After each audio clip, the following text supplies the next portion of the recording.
When Daniel was young, God's people had been taken into exile to Babylon because they had turned away from God. But even in faraway Babylon, Daniel still followed God, and every day, without fail, no matter what, Daniel went to his room, closed the door, and prayed 3 times a day. Even when the king made a new law that said he couldn't. This meant he got thrown into a den of lions, but when Daniel came out, he wasn't hurt at all. God had saved him from the lions. Now, when Daniel was old, one day he was reading the Bible and praying like he always did, when he realised the prophet had said that God's people could return home after 70 years if they would turn back to God.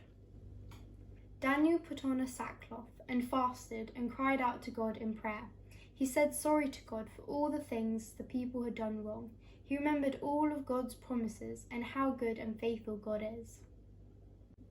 And because Daniel trusted God's promises, he knew that God would hear his prayer and forgive his people.